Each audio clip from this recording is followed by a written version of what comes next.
As always, welcome from Classrooms Without Borders to today's event, Unraveling the Geopolitical Turbulence and Israeli Protests with Avi Ben-Hur.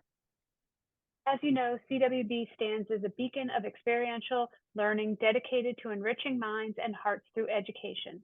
As we celebrate 13 years of groundbreaking programming, our commitment to fostering inclusivity and social justice remains steadfast. Together, we've hosted an array of programming over the past 3 years alone, welcoming nearly 81,000 participants from 58 countries and 46 states. While the numbers speak volumes, it's the stories, connections, and transformations that truly define our impact. For those of you that are joining us for the first time, I'm Ellen Resnick, the Educational Programs and Outreach Manager at Classrooms Without Borders. In 2024, we are thrilled to unveil 45 captivating events planned to date, with close to 3,200 registrants, with many more in the planning stages. If you'd like to make a donation to support our mission, I will drop the donation link in the chat for you in just a few minutes. It is now my pleasure to introduce our CWB Scholar in Residence, Avi Ben-Hur, a Brooklyn native who moved to Israel in 1983. He has a rich background in education and guiding.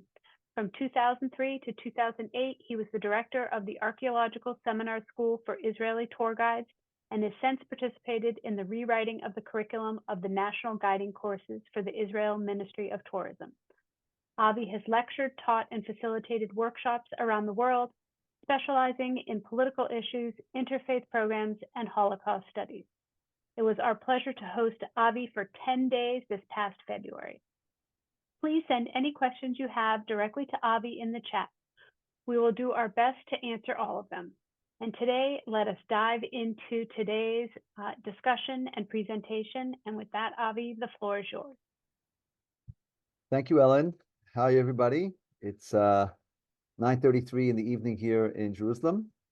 So let me introduce the elephant to the Zoom, as it were. We're 6 months into this war in Israel, and one can say honestly that Israel has failed to achieve any of the declared strategic objectives that the government declared in the wake of Hamas's massacre and incursion and attack on Israel. I'll just remind you that Prime Minister, Chief of Staff, Defense Minister, the government basically said that the main goals were as follows: to remove or destroy the Hamas leadership, to degrade dramatically Hamas offensive capabilities or to destroy them entirely, and to achieve the captives. Well, Hamas leadership is still there. Most of their offensive capabilities evidently are still there. We don't really know at this moment, nobody actually knows, how many Hamas terrorists we've managed to kill. As I'll show you in a few minutes, the official statistics from Israel are around 40%. Okay, of the Hamas terrorists, 40%. It means 60% are still on their feet, theoretically, but we don't really know the real numbers. And the same thing is true in terms of its offensive capabilities, maybe even less than 40% of their offensive capabilities have been destroyed. And we're basically stuck in terms of retrieving the remaining hostages, and it's a lot of people if they're still alive. So this has not been good. And let me just give you a kind of a window, like a more statistical and direct window into what it looks like right now. I'm going to put up a PowerPoint. I'll continue the conversation from there. So please bear with for a moment. It'll come up in a moment. Here we go. Please nod your heads if you're seeing a slide. Looks great. Perfect. Okay. So, as I was saying, these are pretty fairly official statistics, as accurate or inaccurate as they are. You can see here that in terms of people killed on the Israeli side, we've lost at this point almost 1,600. Well, about a little over 1,500 people have been killed.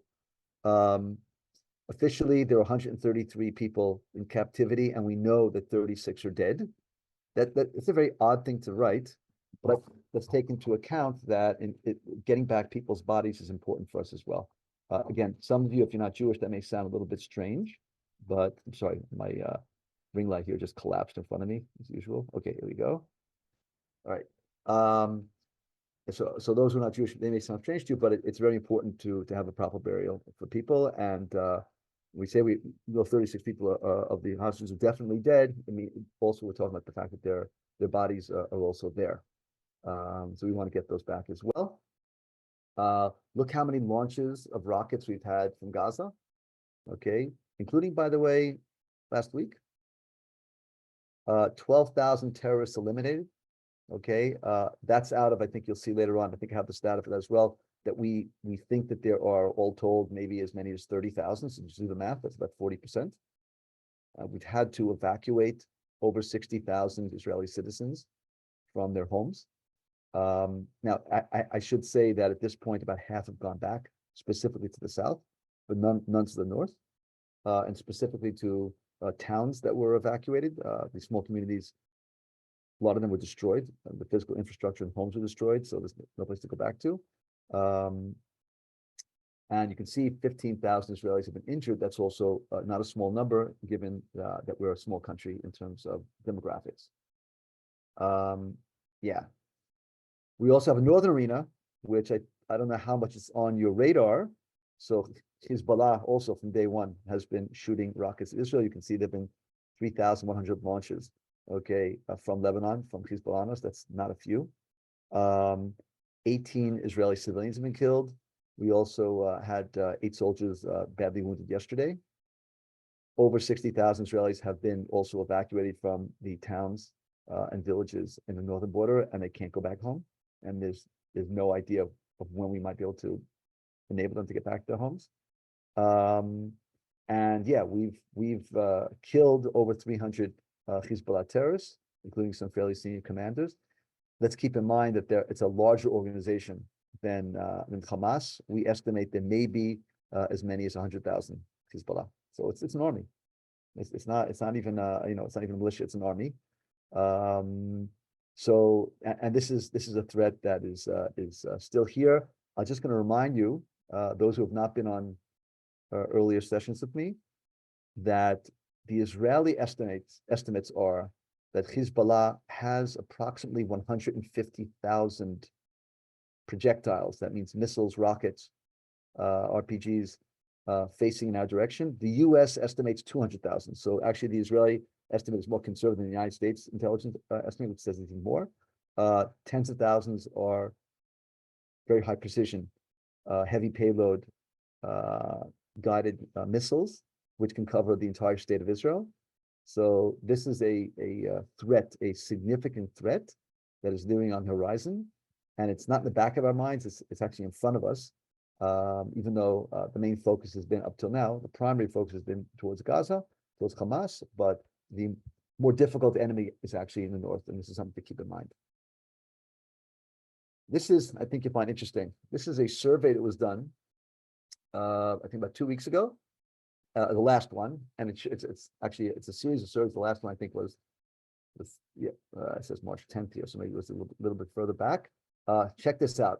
Maybe the colors don't mean anything to you right now. Showing the public trust in 3 different institutions: the Israel Defense Forces, that means the military, the Israeli police force, and the Israeli government. So the Israeli, and by the way, they started in the 29th of October, because if they started the 7th of October, the numbers would look very different, right? In other words, it was the 7th or the 8th of October, the day after, Hamas did what it did. You wouldn't find 89.5% of Israelis with a high trust in the military, and the sense was they failed abysmally. What you're seeing here, starting from the 20th of October, we've already went in. We were seeing successes, and the trust, the public trust in the IDF, in the Israeli Defense Forces, rose, and you can see it's been fairly stable from the end of October until mid-March. The blue line there is trust in the police force, and please note how that's been going down. Okay, started with 67%, and now it's down to 49%. Okay, by the way, just in brackets, those who are not familiar with this, our Minister of Internal Security, who's really like in charge of the police, is a radically right-wing, racist I think even declaratively racist, okay, a guy who has done a pretty good job in eviscerating the police force. He has removed some very good commanders and put some more pliable, not so great commanders. And just to give you, again, in parentheses, what I'm talking about, in demonstrations, I'm going to talk about a little bit later on today, demonstrations that have been both for trying to apply pressure to the government to do more to get the hostages released, and also parallel to that, and I'll say more about this later on, demonstrations that are calling for elections now. The police have actually been using violence against demonstrators that were not so violent, okay, and they're actually pushing the demonstrators into violence. What we really didn't see last year, when you had the mass demonstrations in 2023 against the judicial overhaul, you had mass demonstrations much larger than today, but they were totally nonviolent, and the police more or less was behaving itself properly and effectively. And now I'm saying to you that in the last 3 weeks, the police are actually initiating violence. Okay, so you're seeing this trending downwards of public trust in the police. I believe this is part of it. And lo and behold, the most important result: trust and faith in the government. 26% October 29th and 20% in March 10th. In other words, very low and getting lower. Okay, the Israeli people are not fond of and unhappy with this government, and nothing has improved in that sense. Now let's look at something that probably a lot of you are unaware of, but a lot's been going on in the West Bank, also known as Judea and Samaria.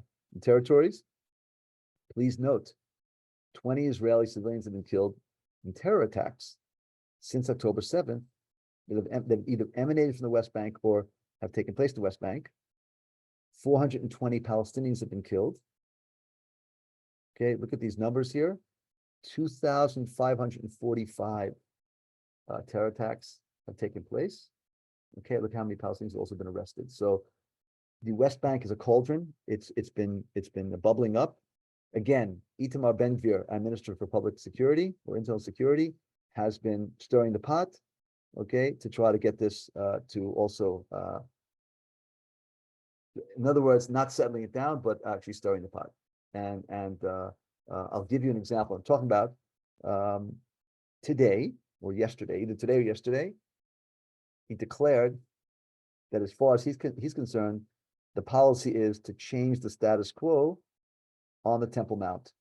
Let me speak good English to you now, or I just spoke Chinese. Let me now bring this back to our terms. The Temple Mount, which is the holy site on earth for the Jewish faith and the third holiest for Islam, is a contested site. It is a potential powder keg. And for decades, since 1967, Israel maintained the status quo where the Muslim authorities ran what took place there religiously. Israel took care of security. And what the Minister of Internal Security has said, either today or yesterday, was that as far as he's concerned, they want to change the policy and change the status quo. Okay, that's what I call stirring the pot. And that's not stirring the pot, not just with the Palestinians, but that's stirring the pot with the entire Muslim world. Stay tuned. Now let's look at this. This is something else I think it's very important for all of you to see. Again, some of you have heard me speak before, so this is not new news to you. The mantra in the international community is the solution to the Israeli-Palestinian conflict, or the Israeli-Arab conflict, is a two-state solution with a Jewish state of Israel living side by side in peace and security with a Palestinian state. Okay, dividing the pie between the Jordan River and the Mediterranean Sea. This has been the mantra for ever in the international community. The issue is, when you look at the players who are supposed to make this peace, who are supposed to live in two states next to each other, you find a not so simple picture. So if you take a look here, this, by the way, is just focusing on Jewish public opinion on this two-state solution, okay, which just referenced a second ago. In a moment, I'll tell you what the Palestinian public surveys look like. So from 2015 till 2022, okay, you still had over 50% of Israelis who were for a two-state solution. Not 70%, 80%, not 100, but you had, okay, it was hovering somewhere above 50%, from 51%. Sorry, sorry, let's do this again. I'm sorry, so let's start over again. Supporting, yes. Okay, I was right the first time. Support actually went down in 2021. Okay, so it went from 60% to 50% to 46% by 2021. And since then it's been in dropping. By the way, this stat here, which says 35% 2024, I saw 28% just a few weeks ago. So I think this is, even though I downloaded this today, I think this is already a little bit outdated. It's gone even lower. Okay. And look at the numbers of those who are opposed to it. We're now at 65% of Israeli Jews, or not, yeah, the Israeli public, the Jewish public, the Israeli Jewish public that is opposed to a two-state solution. By the way, what's important to say is that most of the Arab Israeli public is for it. So we have to modify this a little bit because this is not showing a complete picture. Now that I think about it out loud, the Palestinians are also under 30% for. Okay, in other words, you do not have anywhere near above 40-45% on either side that is for a two-state solution. So, you know, the US, the impact community can't want it more than the people who are fighting each other want it. Those of you who wonder, want to get some numbers about how much aid the United States has been giving to Israel since the war broke out, it's been dramatic. It's been dramatic. We have received 10,000 tons of military ordnance and equipment. We've had, you can see here, huge amounts of cargo planes. By the way, this talks about cargo planes. We've had lots of ships coming as well. Within 2 days of the war, the United States began very, very quickly to transfer ordnance, military ordnance. That means ammunition. Some very sophisticated to Israel for our needs. And you see here the third piece here, which is very important, 14.3 billion, okay, with an aid package to Israel. That is what President Biden has been trying to push in the whole time, in the last 2 days. It's been held up by Congress. And the reason is that it's been created, if you're not familiar, it's created as a package bill that's going to include military aid also to Ukraine and also to Taiwan.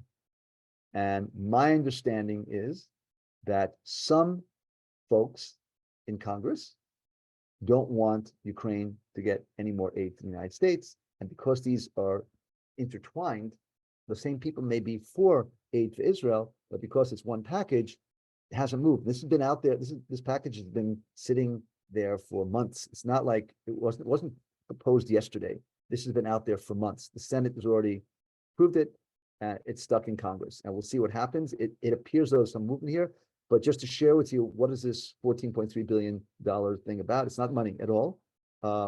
Most of it relates specifically and explicitly to Israel's missile defense systems, which I'm going to get to in a few moments. Okay, Iron Dome system. What I understood is that the United States will be supplying another 10 batteries of Iron Dome. Israel's got about 10, 11 batteries, and now it will double Israel's capacity, okay, in terms of the Iron Dome system, which is a short-range, effective, over 90% effective missile defense system, including rockets, but it's going to be 10 more batteries. Each battery is like $250,000. So just crunching those numbers. Just that in itself, if there's 10 of them, you're talking about $2.5 billion just on the batteries themselves, not even talking about the missiles that are also quite expensive, like $50,000 a pop. And it also is going to be supplying a lot of missiles for the Magic Wand system, which is a mid-range system that was jointly developed between Israel and the United States. It was just recently used operationally. We'll talk about that as well. And also a lot more munitions and ordnance Israel needs, okay, to continue to prosecute this campaign.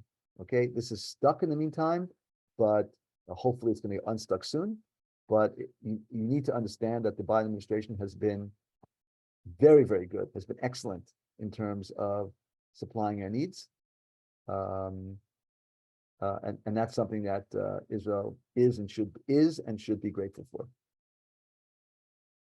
And those of you who care that Israel's getting this stuff, you should know that your present administration has been doing the right thing, okay, as far as Israel is concerned.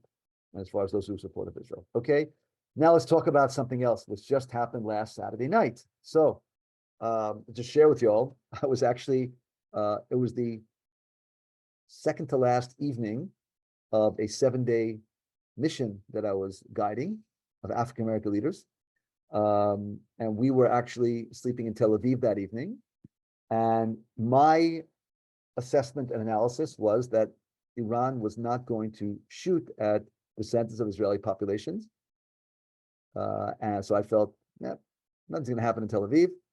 And I more or less went to sleep at 11:30 at night. All the stuff was shot close to around 2 o'clock in the morning. My wife woke me up at 6:30 in the morning. She was in Jerusalem, and it wasn't so quiet there. It was very quiet in Tel Aviv, but it wasn't quiet. It wasn't really quiet in Jerusalem. But in any event, what we understand today, and by the way, again, my assessment was, it wasn't that the Iranians would not be shooting at the centers of Israeli populations, but my assessment was that they were going to shoot for strategic Israeli Air Force bases. I thought maybe they'd go for a desalination plant, a power plant, maybe one of the offshore natural gas platforms. That was my assessment. They were going to go for some important strategic infrastructure or military bases. And in fact, today we understand that the overwhelming majority of the stuff they shot at us, and in a second I'll break this down for you. You see the breakdown, I'll explain it. The overwhelming majority of the stuff was heading for two strategic Air Force bases in the south and the Negev, one of which has almost all of the F-35s, okay, which is the best, fighter plane in the U.S. arsenal and also in the Israeli arsenal, so that is exactly what they were going for, and evidently they were trying to hit a few intelligence bases not too far from Jerusalem, which meant that in Jerusalem, when these babies were being shot down, people heard it big time. It was very, very loud, and also homes were shaking. My son was renting a place in the center of the city. He said the whole building was shaking. So what you have here, you can see that the Iranians sent over at least 185 attack drones with a lot of explosive material. Okay, kind of a saturation thing here. 110 ballistic missiles and around 30 cruise missiles. All told, 4 missiles got through out of all this stuff. And basically, they hit a strategic Air Force base and did not do any significant damage. We have a partially damaged runway, which did not put the Air Force base out of commission. There are other runways there that were not touched at all. There was a hangar that got hit, okay, and a Hercules transporter plane got hit that was on the ground. That's it, okay. So basically, that's the damage done. And unfortunately, the debris of a drone or a missile, I don't know, that was shot down over the Negev landed in the house of a Bedouin, an Israeli Arab Muslim home, and a 7-year-old girl who was sleeping got hit in the head with the shrapnel, and she's been in critical condition since Saturday night. And so that's the only casualty that we've had. And it's tragic, but it's the only casualty we've had out of this really, really massive attack. So this is what happened Saturday night. So how was it stopped? Okay, so this is something we have to be very transparent and very clear about this. The United States succeeded in putting together an effective coalition. This was not something that the U.S. drummed out overnight. The reality is that already several years ago, the United States put together a regional missile defense system that was supposed to face Iran, and it was tested in real time for the first time now. Actually, no, yes, it was effective the first time. Now, in 2019, I don't know if you folks remember this, but the Saudis responding to Houthi attacks, were bombing the Houthis, and Iran, because Iran basically runs the Houthis, sent over also a combination of drones and cruise missiles and significantly damaged the production facilities of Aramco, which is a Saudi Arabian oil company, and 50% of the Saudi oil production capacities were taken down for some time. The Saudis were not successful in protecting themselves, even though using American missile defense systems, but like they were being mad, I think, by the Saudis. And the US didn't react. Okay, didn't react. Different administration, US did not react. Okay, this time, and by the way, the architecture of this coalition already existed at the time. Again, the Biden administration didn't drum this out, didn't like set this up now. Okay, but there's no question that both the U.S. and Israel learned some significant lessons from the failure that took place, not an Israeli failure, but the Saudi and American failure that took place in 2019, and we're better prepared. I also should tell you, it's not a secret, that Israel and the United States have been coordinating and practicing and training together. The Air Forces have been training very, very close together for at least 2 decades. And for the last decade, both the United States and Israel have been doing a lot of training together in integrating their different missile defense systems. I mean, despite the fact that 2 of the Israeli systems are joint Israeli-American systems, they were jointly developed and constructed, the Magic Wand and the Arrow systems. The United States doesn't use those systems. The United States has its own systems, like the THAAD system. There's a whole series of American systems which are different, Patriot missiles, THAAD, and the last 10 years, the Israeli and American militaries have done a lot of practicing, exercises together to coordinate and integrate seamlessly 2 multi-layered missile defense systems, and it worked seamlessly. Saturday night, it worked seamlessly. Okay, so what is Israel's defense system in this context? Okay, so we have a triple layer. It's really quadruple layer. I'll explain in a second. Let's call it triple layer missile defense system. We have Iron Dome, which is short range. Okay, missiles and projectiles. Magic Wand, which is mid range, and then we have so the Arrow systems. We have Arrow 2 and Arrow 3. Arrow 3 can take down nuclear warheads, out in the atmosphere. I mean, take it really high up. Arrow 2 also deals with ballistic missiles, but I think Arrow 3 is intercontinental ballistic missiles and stuff that would be a potential nuclear threat. And we have the F-35 planes. I'm saying that because a lot of the Israeli F-35 planes were shooting down drones. But the both Arrow system, all the Arrow systems and the Magic Wand system, and to a certain extent Iron Dome, were shooting down missiles. Most of the missiles didn't get into Israeli airspace. Okay, and that's true also of most of the drones. Some did, but most did not. The U.S. was doing a lot of destruction of missiles like Israel from the air with warplanes, but also with destroyers that were using missile defense systems. Very, very important. Israel has a very sophisticated satellite array, but it's very small. It's called the OFEC. I think we have like 3 or 4 or maybe 5 of them out there. It's good for intelligence, but it can't tell in real time. The United States has enough satellites that they can see and detect something going on almost in real time. Okay, and that was very important in terms of passing the intelligence on to Israel as well. The U.S. also set up a short while ago, not during this war, but a short while ago, one of its most sophisticated U.S. made radar systems. It's in the Negev, it's in the Israeli desert, and it can spot anything moving about 2,000 miles away. So that's more than enough to cover anything that was coming out of Iran as well.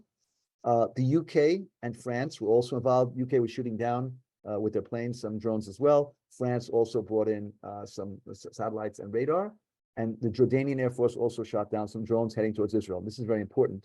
Okay, we have an Arab country for the first time defending Israel, which is, it sounds like an anomaly.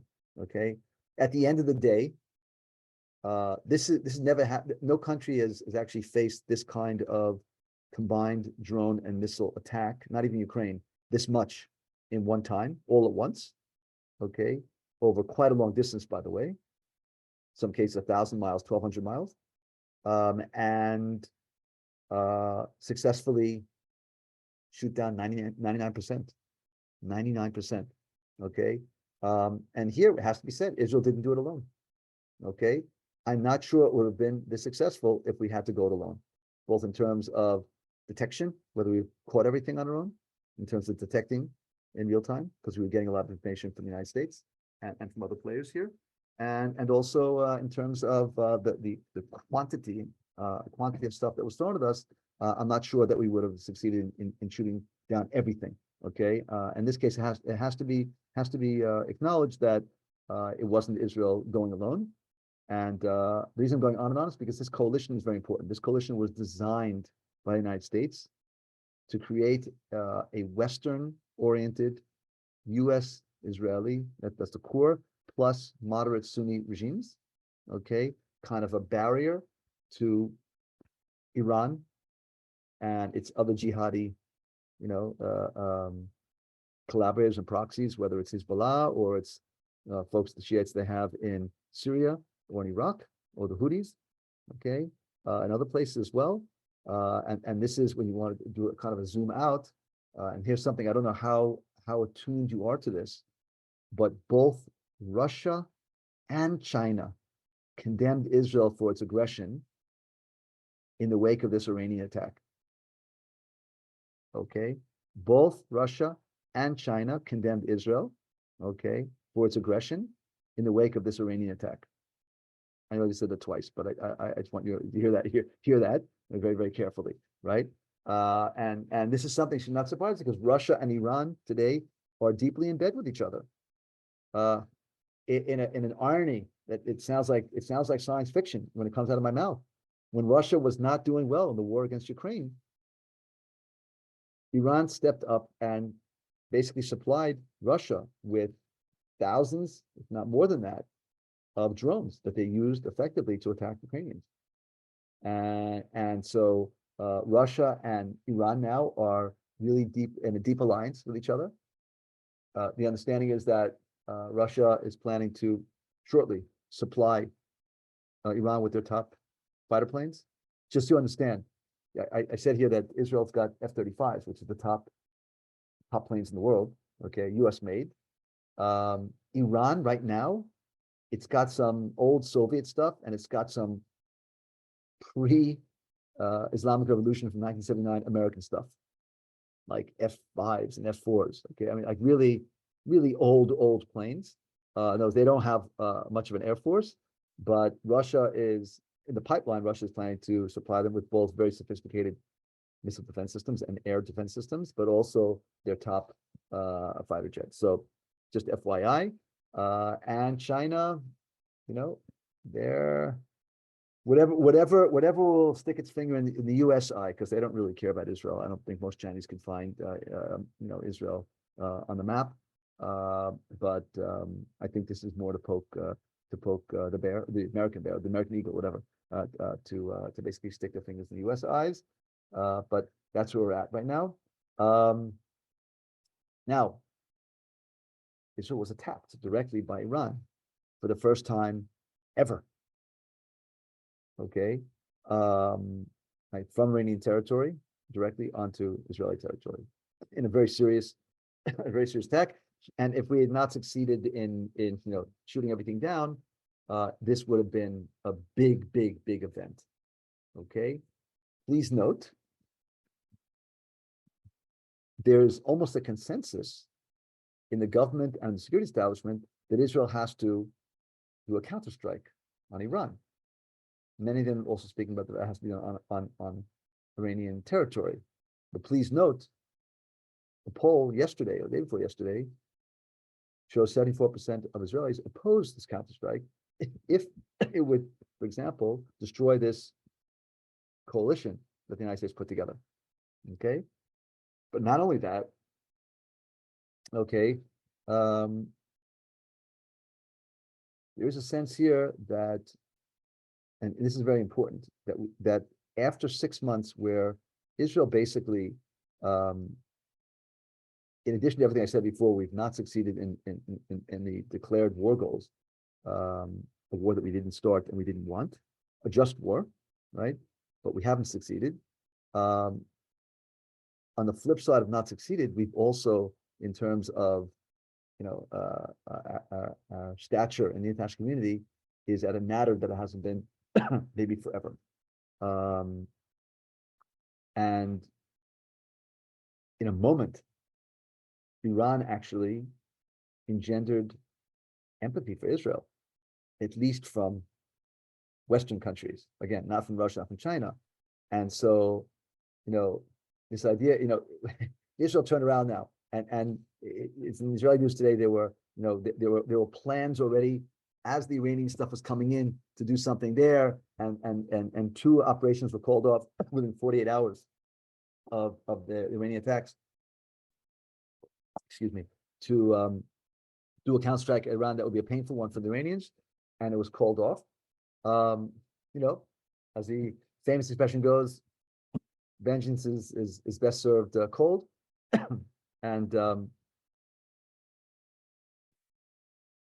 thankfully, at least at the moment, Israel is taking a step back and looking around saying, we're deeply involved in a failed war in Gaza, although the Israelis are not using that terminology. The government will never say that, nor is the military saying what I'm saying, which is it's a failed war, but that's what the Israeli public is seeing right now, is feeling. And we may be on the edge of a very bad war with Hezbollah in the north. We don't need to open up yet another front with Iran. Or if we hit Iran, then we do open that front with Hezbollah full blast. The preference in Israel would be to actually come to some kind of diplomatic solution with Hezbollah if it's possible, okay, and not to engage them frontally right now and deal with a devastating war there. But the jury's still out whether or not the government really will restrain itself regarding what we have here. But here's the other elephant in the room. The Iranian attack Saturday night removed something very important off the agenda. And that is all of these people who are being held hostage or captive in tunnels under the ground. One of the things that is coming out a lot now in the Israeli discourse, not the government discourse, but the Israeli public discourse, and this is actually also facilitating and it's sparking more and more demonstrations, is the fact that the chances that most of these people are still alive right now are going down over time. We simply don't know how many of these people, some of these are kids, okay, kids. Okay, we don't know. We simply don't know how many of these hostages are still alive. And when we get people anonymously who are frank from the security establishment or from the government, anonymously, they say that they believe that less than half of these people are alive. And yeah, I'm going to stop the share. Look, what we're saying here is that at some point, we're going to know what happened with these people. I'm going to say something that I said a lot to groups that I met with when I was in the States back in February. I am confident this is not going to be a forever war. Regardless of what the Israeli government or the head of the government would like, this is not going to be a forever war. And the reason for that is that it's not all in the hands of Israel. First of all, at some point, we're starting. It started again. What happened Saturday night kind of threw things off a little bit, but generally speaking, what's been happening the last few weeks is that more and more people are demonstrating, demanding that the government do more to get the hostages released. There's a real sense, and here I'll just share something with you. There was an interview on a let's call it kind of like 60 Minutes in the States. Does a pretty good deep dive in investigative, the top investigative reporting program in Israel. Interviewed, again, faces blurred without their names, two of the negotiating team, the Israeli negotiating team. Again, we didn't see their faces and don't know their names. We know the names of everybody in the negotiating team. And basically they said that Netanyahu's been dragging his feet and has been been hamstringing the negotiating team in terms of flexibility. And the public knows that, and it's the public's getting angrier and angrier. So that we're seeing more and more demonstrations. And what's been happening is we had kind of two separate demonstrations. One demonstration was people who are demonstrating the government work harder to get the captives freed, and also calling for the international community. And the other demonstration is an anti-government one, calling for new elections. And it's important to say that these are not the same, because not everybody who is campaigning or demonstrating to get the captives released are necessarily against the government. When I say against the government, meaning that are basically blaming the government or saying the government is not doing what it has to be done, what it needs to do. But what's happened in the last week and a half is that the two demonstrations started to merge, and we're seeing more and more calls for new elections. People can call for new elections. The government doesn't have to have new elections. As far as the law is concerned, they have a 4-year term, okay, and the government is very, very stable as long as nobody bolts from the coalition. That having been said, there's been precedent in Israel for mass demonstrations that forced a government to take responsibility. That's the Yom Kippur War in 1973, demonstrations in 74. And the prime minister then, Golda Meir, stepped down. She had won a landslide election a month and a half after the Yom Kippur War, and yet she stepped down when you had the mass demonstrations. She took responsibility. That is not in the nature of the present government of Israel, because they've declared, he said over and over, they're not responsible. They said it's not their fault. Okay, they've not taken responsibility. The military establishment and the intelligence establishment took responsibility. Okay, they said they're handing their keys in. They're handing the resignations in when the war's over. They explicitly said, the chief of staff said it, the head of military intelligence, the head of the Southern Command, and the head of the Shin Bet. All of them said within several days of the disaster of October 7th that we're responsible. Okay, and when this is over, we're going home. The government has not said that. In fact, the exact opposite is happening, of not taking responsibility. And that is, as you saw before in that chart that I showed you, that is not the way that the public views it. Not at all. The last poll, which was done less than a week ago, 71% of Israelis said we need elections now. They want this government to go. So stay tuned. Things are heating up here. Again, what happened Saturday night kind of pushed things off of the, pushed the whole issue of the captives off the agenda, of Gaza to a certain extent, in the news feed abroad, to a certain extent here in Israel as well. That pleases the government because it takes some heat off of them for a moment, but the heat's coming back very, very quickly. So yeah, I think I'd like to open up for questions, but I'm going to see, hopefully people wrote into the chat section. We'll see what's going on here.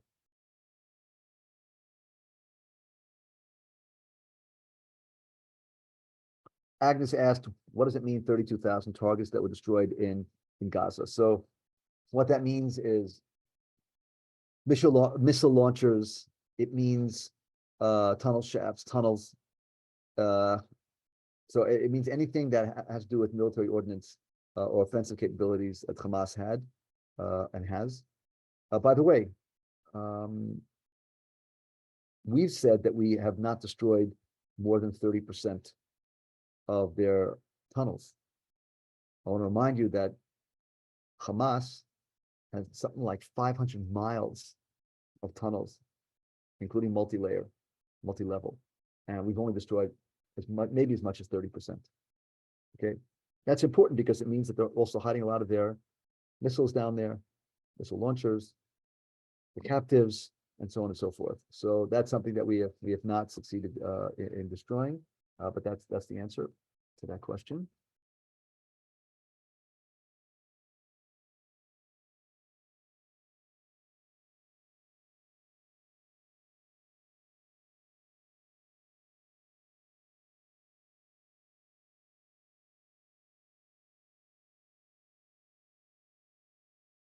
Okay, Susan asking, is it not misleading to ask Israelis whether or not have a two-state solution without following up the question to those who oppose the solution with the question of what do you support? Endless war, endless occupation.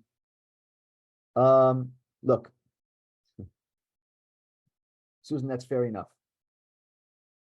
I put that up there because it's the mantra that you hear in the international community all the time about two-state solution. Let's be transparent now. The present government, actually the Israeli government, since 2017, more or less, have officially been opposed to a two-state solution. Okay. The present government is explicitly opposed to a two-state solution, explicitly. You have senior members in the present Israeli government, Minister of Finance, which is the second most important position in the cabinet after Minister of Defense. Minister of Finance and Minister of Internal Security are both for annexing all the territories. Okay, so which is obviously not for a two-state solution. Yeah, the government, that's the policy of the Israeli government is not a two-state solution. If your question is, what is their solution? Well, let's call them more moderates said we have to manage the conflict or shrink the conflict. There are some people would say that ship sailed already, that we obviously, without a doubt, the whole management of the conflict with Gaza failed abysmally on October 7th. That's pretty clear. The people, by the way, who were for managing the conflict or who were opposed entirely for any constitution would say, no, that happened because of the people who were demonstrating against judicial reform in 2023, and they caused discord and they weakened Israel, and our enemies so weak, and that's why they attacked. In other words, it's all whataboutism. But the bottom line is that there are plenty of Israelis who have never been for a two-state solution. Some of these folks, when you take a look at the Minister of Finance and the Minister of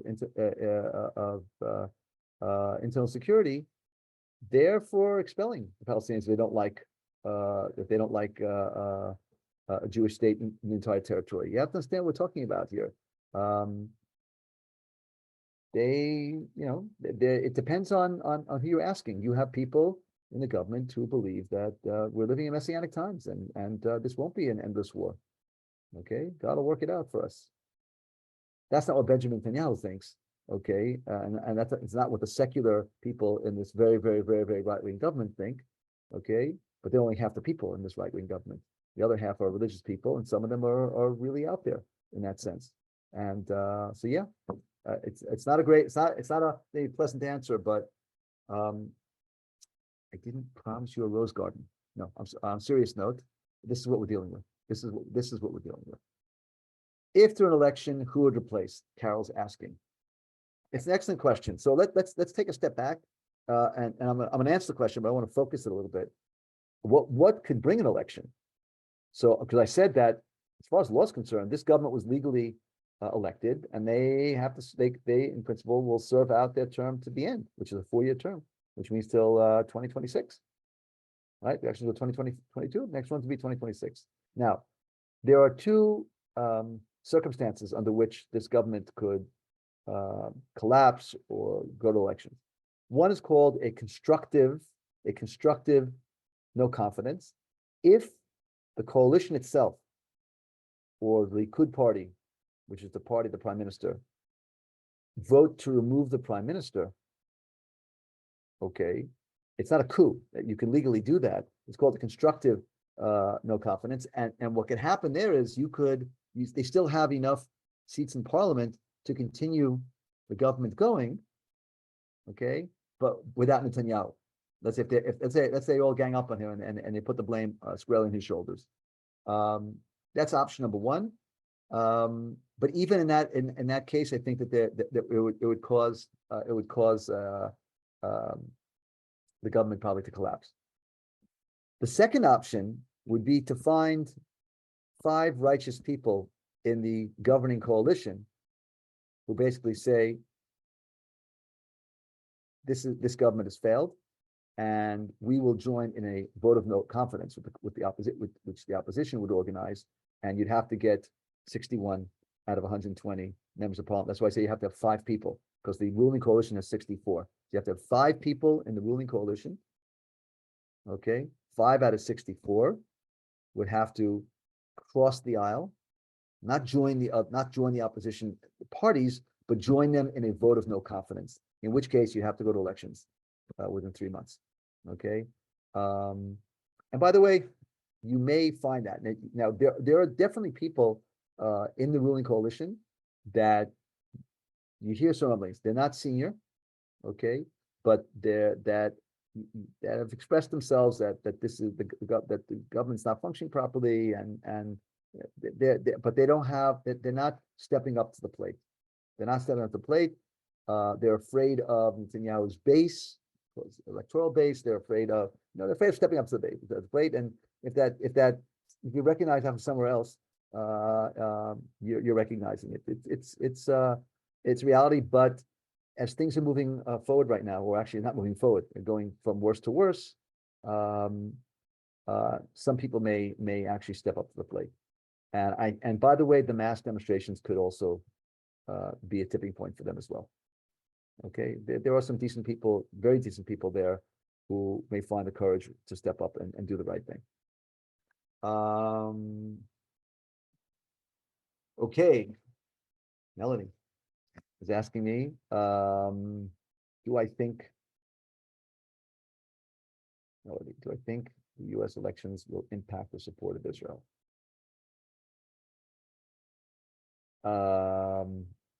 What do you mean by that? You mean what do you mean, before the elections or after the elections? In other words, let me put it this way, I'll go both directions. Without a doubt, as November is getting closer and closer, there's no doubt there's going to be more and more pressure on the Biden administration, both nationally, but also within the Democratic Party, okay, vis-a-vis his explicit, unfettered support of Israel. We're seeing it. We're seeing it also already.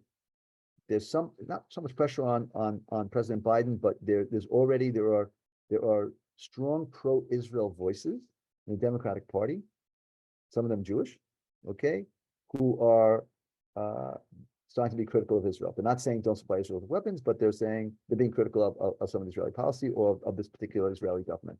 Okay, we're already seeing that. These are people who've been, some of them for decades have been pro-Israel. So yeah, I think that as we get closer and closer to November, and also the other elephant that we haven't introduced, and just reminded me of it, and it's wrong that I haven't mentioned it, is the fact that we are either on the precipice of a major humanitarian disaster, not crisis, disaster in the Gaza Strip, meaning mass starvation and epidemics, or we're already at the beginning of it. Okay? In other words, there are voices in the international arena that are claiming that we're already at the beginning of it, and Israel is saying more that we're on the precipice, on the edge of it. We're not there. Okay? And I don't know where the truth is over there, but this is something else that, by the way, is part of what I said. This is not a forever war. This is another thing that is going to impact Israel's capacity to continue doing this in Gaza. It's going to impact also the Biden administration's support, without any connection to the election. But when you connect to the election and you get close to November, it's for sure going to make some kind of impact in terms of U.S. support, which is the most important support for Israel. Okay, in the world, it's been most supported in the United States and is the most important, Israel's most important ally. Now let's go to the other side of the election. Again, this is my opinion, for whoever it's worth. If President Biden is reelected in November, I believe he's going to stay the course. But again, things will happen by then. I don't think we're not going to be in the war by then, in my opinion. I don't think this war is going to last the end of 2024. I'm talking about specifically with Hamas. I don't know about Hezbollah. I don't know. I can't predict right now effectively whether we're not find ourselves in a proxy war or direct war with Iran or direct conflict with Hezbollah. I don't know. But if I focus specifically on Hamas and the Gaza Strip, so I don't think it's gonna be still going on by November. I honestly don't. First of all, the hostages won't be alive by November, and Israel is not going to wait until November to go into Rafah, which is the last Hamas stronghold. And once we go into Rafah, assuming that happens, that's not going to take. It's not going to last more than a month and a half. Okay, tops. So and then what do you do? What does Israel do at that point? Nothing else to do. Let's say we take Rafah and we still haven't gotten the captives released, and we still haven't decapitated the Hamas leadership. So then what? Then what? It's a big question. So this is it's not a forever war, and so I don't think the war on this kind of intensity in any way, shape, or form is going to be lasting till election day. But let's go beyond the election now. I believe that President Biden has proven and is very supportive of Israel. I think he's particularly happy with the present Israeli government, but that's the cards that we've all been dealt with right now, both in Israel and anybody facing Israel, for the moment at least. But I think he'll continue to be supportive. I think that if former President Trump wins the election, it's a wild card. I honestly don't know. He is for months now badmouthed the Israeli government and Benjamin Netanyahu. He also made a comment 3 weeks ago or something like that Israel has to make peace. Israel has to have a ceasefire. So I think it's very, very tough to call, really tough call as to what as to how what a Trump presidency will look like in the next term vis-a-vis Israel. Okay, I think that people who I believe one should not look at his first term as a good example of what's going to happen in the next term. Already he's not happy with Netanyahu, and go do a Google search and see how much stuff he said, including very recently. So I don't know. It's a tough one.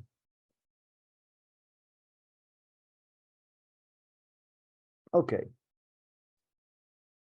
So Agnes is asking about the 32,000. Actually, the number of civilians, the number of Gazans that have been killed, according to Hamas estimates, at this point are upwards of 33,000. For sure, at least something like 13,000 of them are Hamas terrorists. So they're not civilians and they're not innocent. Okay, but still 18,000 innocent people or non-combatants, okay, is an issue and a problem. Again,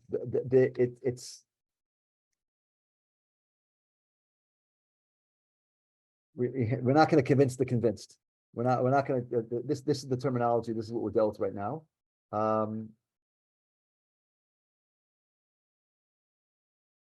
Vivian's asking, if I say it's not a forever war, how do I see the hostages being released under what conditions? Look, the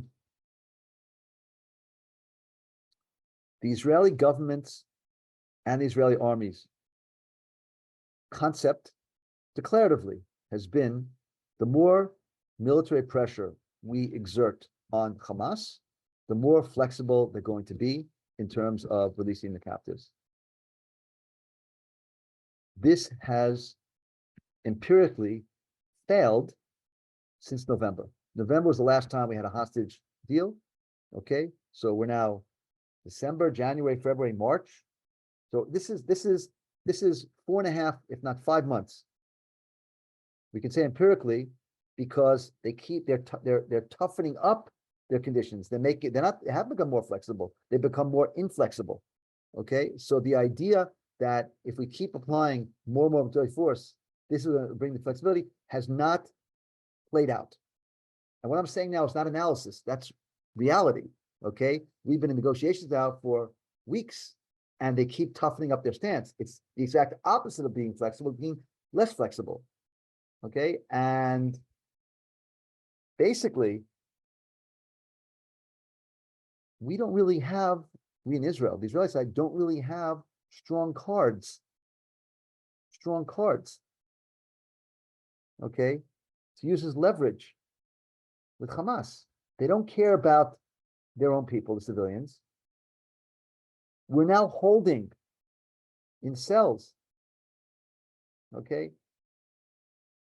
several thousand Hamas terrorists, several thousand, okay, capturing more and more in the Gaza Strip, okay, so you have to understand it, and the West Bank, so we're basically, none of this stuff is actually making them more and more flexible.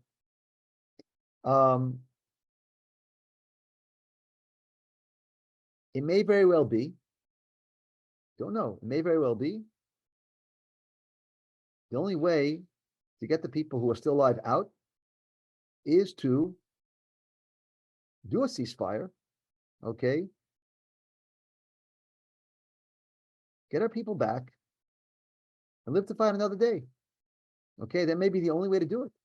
But the thing is that as time is going on right now, it is becoming clearer and clearer, because every week or two, okay, the Israeli army declares they know unequivocally that another captive is dead. Just had this a week and a half ago, okay? And let's say something else very unpleasant. I don't know if you're hearing this in your newsfeed, but it's in our newsfeed, not every day, but it's in there occasionally. It's very clear that if any of the childbearing age women are still alive there, they have born children.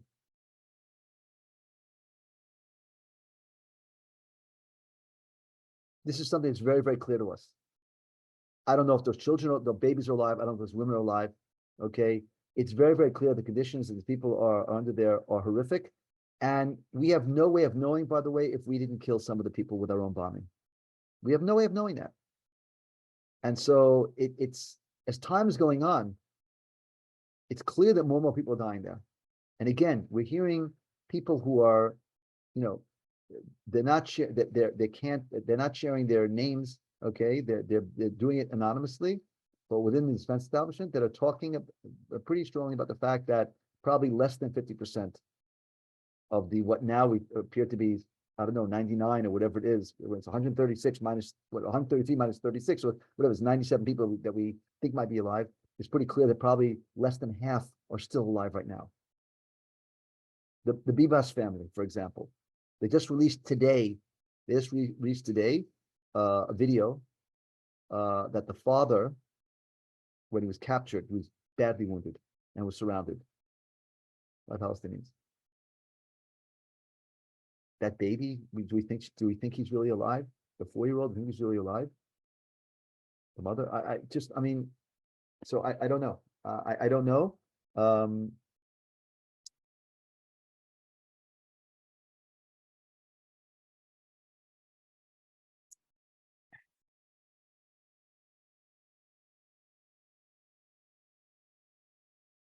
So Bob's saying that he's heard that Israel needs to do a significant counterstrike on Iran to warn Arab countries Israel is strong and to decrease the threat of future strikes. Do I agree?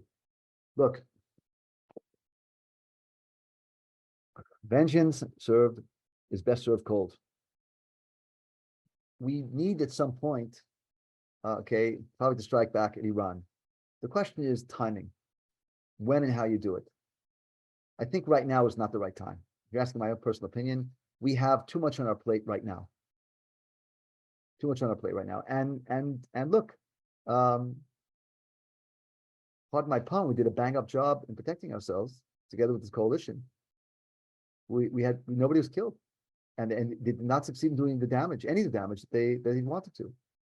I'll also remind you that we have done attacks on Iranian territory, not missile strikes, but we assassinated the head of their their nuclear their nuclear program. We have done all sorts of stuff on Iranian territory, okay, and nothing like this, nothing this big. I think that the Arab states, as they're watching Israel having destroyed most of the Gaza Strip, understand what our capabilities are, okay, and what happens when we're attacked, like we're attacked by Hamas. Actually, a lot of the Arab states also don't want us to attack Iran right now. So, for example, Jordan, which participated, I'm surprised nobody asked me why Jordan participated in shooting down these drones heading towards Israel. So Iran has been undermining the Jordanian regime the last few months, and they're trying to do what they've done in Syria. They're trying to gain a foothold in Jordan to make yet another front on Israel's borders. And the monarchy has been trying as best it can to fend that off. Okay, but these countries don't want Israel right now to hit back. Okay, because they're cautious. They saw what happened to Saudi Arabia. Okay, the Saudis, in other words, now that they say we learned the lessons for what happened in 2019, if you had the same thing happen in Saudi Arabia, you would not have the same success rate, because with all due respect, the Saudis are not the Israelis.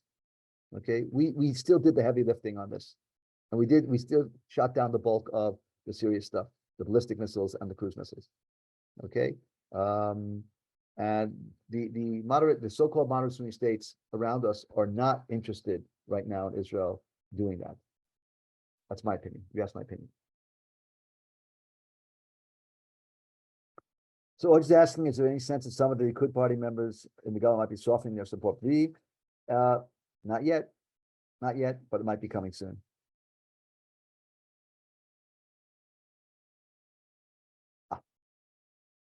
Stephen's asking, given the significant probability that an election would not produce a successful coalition, as in several previous recent elections, why would some push for the same? Seems inordinately risky during the war. Okay, so Stephen, there have been, since this broke out, this war broke out in October 7, almost like on a bi-weekly or monthly basis, there have been national public opinion surveys about who people would vote for in the event that we had elections. Now, obviously, these kind of public opinion polls are notoriously, they get it wrong very often, okay? And we don't have an election in front of us, so people can say whatever they say. But the results are showing unequivocally, over and over again, that Likud will lose at least 50% of their seats, okay? And that a center, even center-right coalition would easily be formed, The Minister of Finance, who is declaratively a proud homophobe and a racist, declaratively, okay, from the national religious are put off. He's gone too far, and he's too radical for them. And in all the polls, his party won't get in. It won't get in. Okay, and so we're not seeing the same thing. There's been a seismic change. Okay, not that we're going to see the right collapse. Not at all.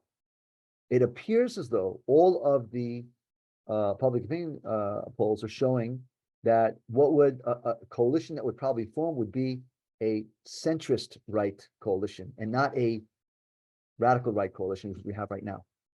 Okay, that's a big difference. Okay, and it's unequivocal. All the polls leading up to those four elections we had were showing, even Steven more or less. This is not even Steven. This is showing unequivocally a landslide against Netanyahu. You have to understand just how unpopular Netanyahu and this government is right now. Including, look, the last poll that took place a week and a half ago showed that 49% of Likud voters would not vote for Netanyahu. It's almost 50% of the voters of his own party said they wouldn't vote for him. I'm talking just the rest of the thing. So I think it's pretty clear that we have an election. Likud is not going to be there. It's not going to be in that government. nor is the radical right. Okay, going to take two more questions because it's 20 to 11. I'm going to turn into a pumpkin in 5 minutes. I'm falling asleep here, not because of you. You're very interesting. I'm just a morning person, not a night person. I get up at 4:30 right now, way past my bedtime. Sorry. Aren't most Iranians against this conflict? Ooh, they're recording me. Aren't most Iranians against this conflict? How can Iranian regime change happen? Bob, all the public opinion polls showing that the Iranians really, really dislike their government, but every single time we've had mass demonstrations in the last 20 years against the Iranian government, they have used brute force to suppress them. We have to hope at some point the demonstrations, the Iranian people will overcome their government, but it doesn't look like it's happening right now.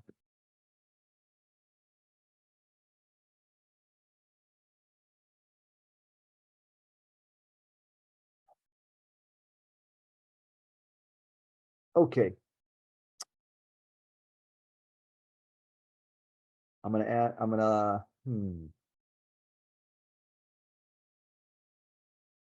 All right, I'm gonna answer two more questions, even though I just said that a question ago. Susan's asking, how has the Israeli economy been hit by this war?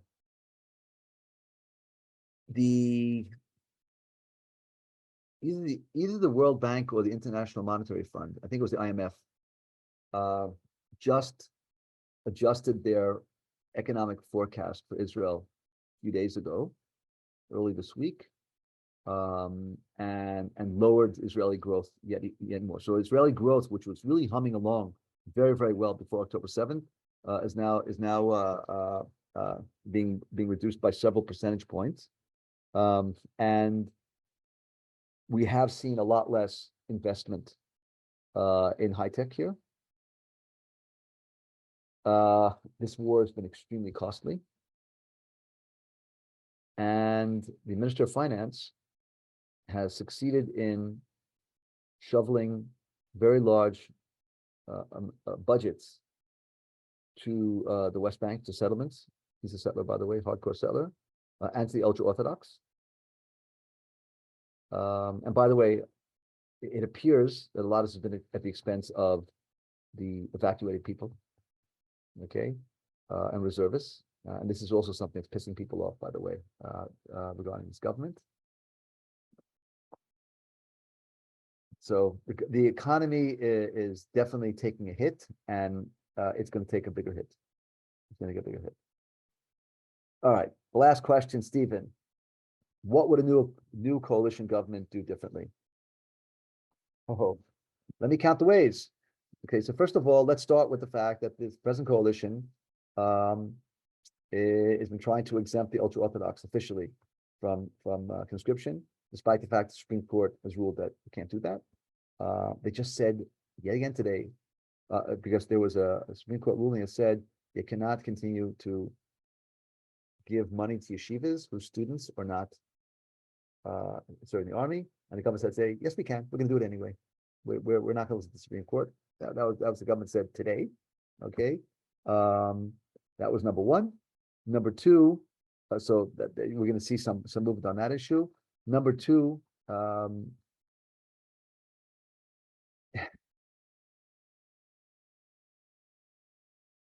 lot of the things that happened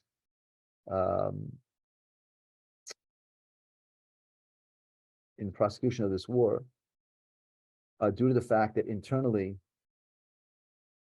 I'll put it this way, Benjamin Netanyahu is a very, very smart guy. He's a very, very smart guy. And there are moves he tried to make, for example, more humanitarian aid, which was stymied by his more radically right-wing coalition partners, to the extent that they actually sent people down to interdict and demonstrate and prevent the trucks from going in. Okay, there's been the government has not been in one voice. The United States has been supportive, and you've had people to the right of in his government, in the cabinet, that have been disparaging publicly President Biden, and the United States, and so on and so forth. So, you're not going to have this kind of shenanigans, and the prosecution of war is going to be much more rational and relevant, and it's not going to take all kinds of things that shouldn't be taken into consideration. So, for example, taking care of, there's a whole litany of things I'd say they would do differently. Okay, this government has abysmally failed at dealing with the evacuated people from day one. So civil society took care of them.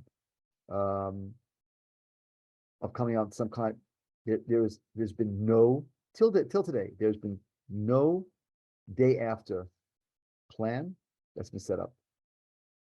Okay, let's say we go into Rafah and we destroy the last 2 battalions, whatever it is that the Hamas has there. Okay, then what? Who's going to run the show? Are we going to run the show? Is the Palestinian Authority going to show? What's that? Government won't say. They don't have a plan. They don't have a plan. Okay, so yeah, the new coalition government is going to do a lot of things differently. Anyway, thank you for joining us. I'm sorry I'm not the bearer of good tidings.